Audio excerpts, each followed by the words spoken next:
Der Akkusativ, the accusative. This video is a very important one because you will learn about the accusative case. We've already seen the nominative together and we've done a lot of exercises, so I think you should be fine with it by now. And now you will see that the accusative is actually not as difficult as you might think it is. So we have the same example sentences as for the nominative. I see a car. Ich sehe ein Auto. Ich is the nominative and ein Auto is the accusative. The man has a cat. Der Mann hat eine Katze. The man is the nominative and eine Katze, a cat, is the accusative. The child buys a book. The child is nominative. A book is accusative. So, the nominative was the subject of the sentence. It comes first. The accusative will be the direct object of the sentence. The direct object, it usually follows the verb directly. So in most cases, when you have a subject and a verb and another noun after the verb, that noun will be in the accusative case. So it follows most verbs. It also follows some prepositions. We will see these prepositions later. One example would be ohne, without. Ohne is an accusative preposition, so it's always followed by a noun in the accusative case. It's usually the person or the thing something is done to. And in German, you have the question, wen oder was? Who or what? So, wen oder was sehe ich? Who or what do I see? I am the subject in that sentence and who or what is the object, the accusative. Yeah? Let's see how the declension of the accusative differs from the one in the nominative. I will put the tables of both cases next to each other, and I would like you to take a moment to compare them, and then I would like you to formulate what the difference is. Have a look.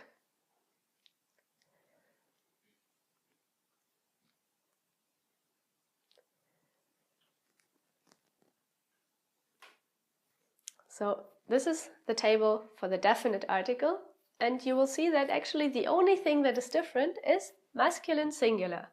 So instead of der kleine Mann, you will have den kleinen Mann. So, ich frage den kleinen Mann. Ich frage die kleine Frau. This does not change. And ich frage das kleine Kind. It's just the same as for the nominative, only that now das kleine Kind is the object of the sentence. And in the plural, ich frage die kleinen Männer, die kleinen Frauen, die kleinen Kinder. It's the same declension as for the nominative. Let's see the tables for the indefinite article. Have a look. What is different?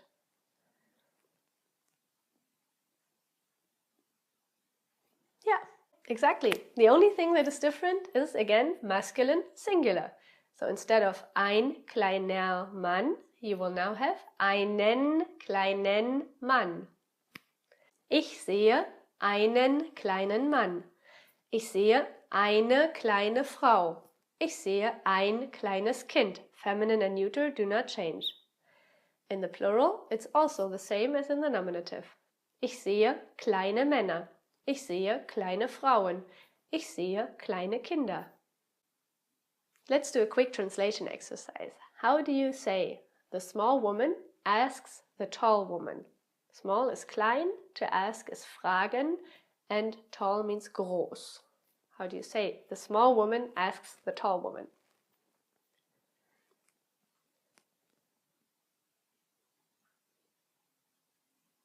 Ja, die kleine Frau fragt die große Frau. A small woman asks a tall woman.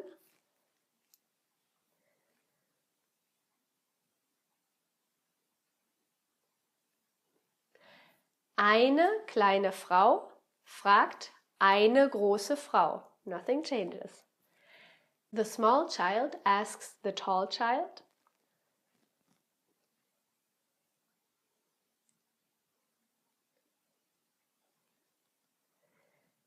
Das kleine Kind fragt das große Kind. And a small child asks a tall child.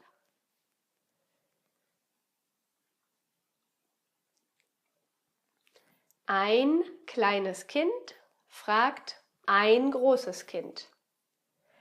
And the small man asks the tall man.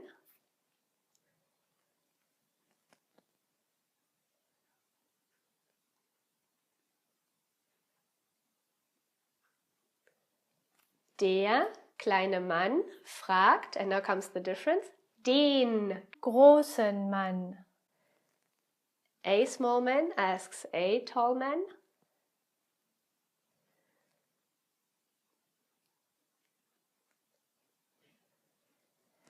Ein kleiner Mann, nominative, fragt einen großen Mann, accusative. So basically, what you need to remember is that for masculine singular, you have to have an N at the end of every article and at the end of every adjective. And then you're good. Have you already seen the free membership on German to Go? Check out the link in the description below.